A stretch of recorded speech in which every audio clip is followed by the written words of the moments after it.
मेरे सभी पढ़ाकू भाई बहनों का दिल से नमस्कार। आज की वीडियो में हम बात करेंगे आज का जो पेपर था यानी कि constitutional values and fundamental duties, और यही पेपर कल भी है कुछ स्टूडेंट्स का। तो आज ये क्वेश्चन पेपर जरूर यहाँ पर समझ लीजिए, जिससे कि आपका जो भी क्वेश्चन हम लोगों ने डिस्कस किए थे उसमें से कुछ क्वेश्चन यहाँ पर आ गए हैं, तो कुछ क्वेश्चन रह गए हैं जो आपके कल के पेपर में जरूर आपको देखने को मिलेंगे। तो चलिए वीडियो को स्टार्ट करते हैं देरी ना करते हुए। सबसे पहले हम समझेंगे कि जो हमारी वीडियो है इसके अंदर जो क्वेश्चन पेपर है वो किस प्रकार का आया है, इसका पैटर्न कैसे था, और कल के पेपर में आपको क्या क्या चीज़ें ध्यान रखनी है। ठीक है, तो सबसे पहले तो आपको मैं बता देता हूँ कि ये जो हमारा पेपर था वो constitutional values and fundamental duties, यानी कि जिसके बारे में हम लोगों ने अभी कल परसों बहुत सारी वीडियोस बनाई हैं, और वही पेपर जो है आपका यहाँ पर आ गया है। सबसे पहले हम देखते हैं यहाँ पर भैया, आपके सामने जो है पार्ट 1 में सबसे पहला जो क्वेश्चन है रूल ऑफ लॉ।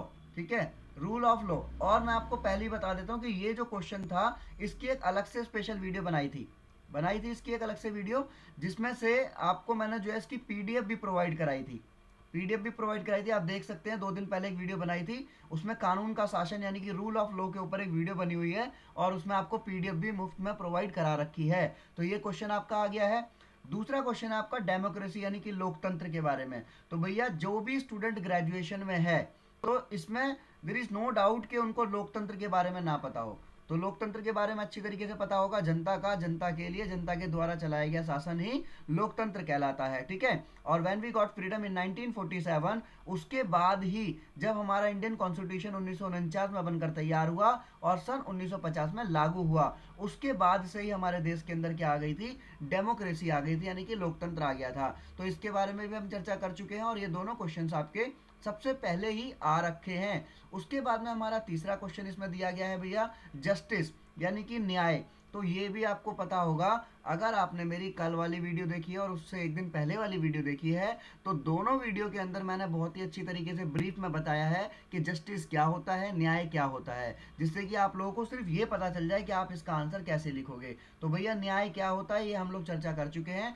तो ये तीनों जो क्वेश्चन हैं आपके, तो पहले बता रहा हूँ कि इसमें से हो सकता है कि कुछ परसेंट चांसेस है कि कल के पेपर में यानी कि संडे को जो आपका एग्जाम है उसके अंदर इसमें से कोई भी क्वेश्चन रिपीट हो सकता है, क्योंकि अब इतना ज़्यादा हमारे पास में जो है मटेरियल नहीं है कि उसके अंदर जो है वो अलग चीज़ें पूछ लेंगे, क्योंकि यही सब चीज़ें हैं घूम फिर कर। तो इसका मतलब ये है इनमें से कोई ना कोई क्वेश्चन आ सकता है। और हाँ, एक और इम्पॉर्टेंट चीज़ कि जो कल का पेपर है उसके अंदर भैया एक क्वेश्चन तो आप बिल्कुल गांठ बांध लीजिए कि आपको मिलेगा ही मिलेगा, भारतीय संविधान की विशेषताएं, जो कि आज के पेपर में नहीं आया। तो विशेषताएं जो है भारतीय संविधान की, बहुत इंपॉर्टेंट क्वेश्चन है, 100% कल के पेपर में पूछा जाएगा। इसकी वीडियो मैंने बना रखी है, इसको आप देख सकते हैं और अपना आंसर तैयार कर सकते हैं। ठीक है, उसके बाद में हमारा दूसरा क्वेश्चन यहाँ पर दिया गया है भैया, जिसमें पूछा गया है कि जो हमारा संविधान है इसमें स्वतंत्रता के अलग अलग रूप पूछे हैं। स्वतंत्रता के कितने रूप से, कितने कितने फॉर्म में है स्वतंत्रता। तो ये कल ही हम लोग रात में जो वीडियो बनाई थी उसमें हमने चर्चा की थी कि भैया स्वतंत्रता के जो उपागम है, जो प्रकार हैं, अगर हम देखते हैं तो 2 प्रकार की है। कौन कौन सी है? ये आपकी सकारात्मक है, ठीक है, और एक आपकी कौन सी है, नकारात्मक है। तो भैया ये भी हम लोग कल डिस्कस कर चुके हैं, पर हाँ, आप ये क्वेश्चन जरूर तैयार कर लीजिएगा कि स्वतंत्रता से क्या अभिप्राय है और उसका सकारात्मक नकारात्मक रूप बताइए। और अगर आप लोगों को इसको तैयार करना है तो आप मेरी लास्ट की कल और परसों वाली वीडियो देख सकते हैं, जिसमें मैंने ये पूरी तरीके से डिस्क्राइब किया है, एलैबोरेट किया है। आगे अगर हम चलते हैं तो एक क्वेश्चन और जो मैंने आपको बताया था, कल एक वीडियो बनाई थी जिसमें मैंने टाइटल दिया था यानी कि उसका थंबनेल बनाया था कि बिना पढ़े एग्जाम कैसे दें। तो भैया बिना पढ़े का मतलब ये नहीं था कि आपको बुक ही नहीं उठानी।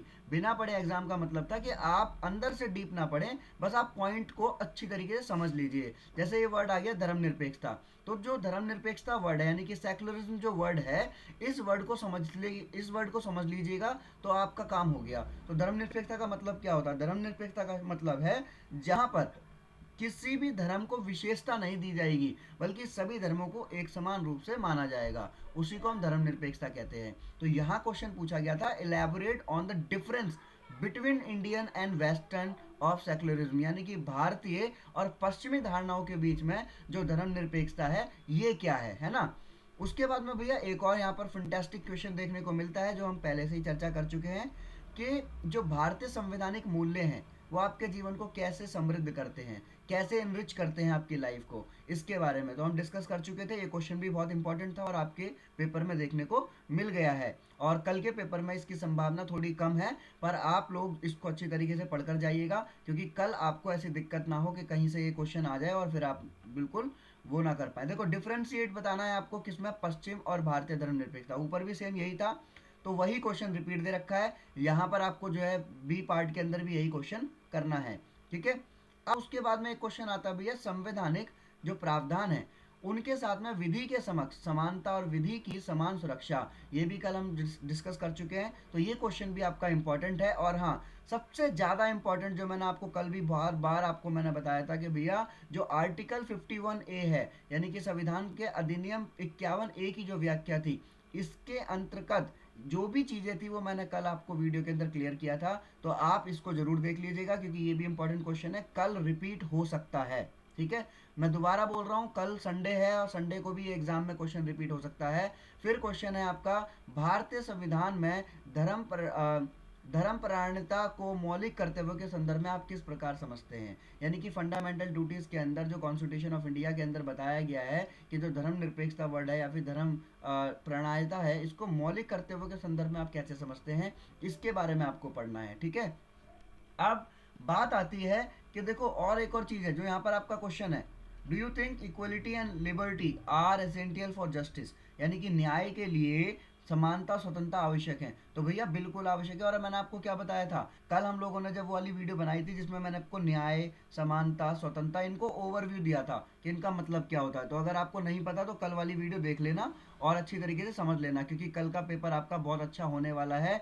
और जो जो हमने बताया था वो सब आपके एग्जाम में आया है। और कल का एग्जाम जो आपका संडे को होने वाला है, तो संडे के एग्जाम के अंदर चाहे whether you are the students of first semester and third semester, तो दोनों के लिए ये बहुत ज़्यादा इंपॉर्टेंट वीडियो है। आप इसको देख लीजिए, समझ लीजिए और क्वेश्चन को अच्छी तरीके से प्रिपेयर कर लीजिए, क्योंकि कल के पेपर में आपको ये सारे क्वेश्चन देखने को मिल सकते हैं। आगे की जानकारी के लिए बने रहिए हमारे साथ। Thanks for watching.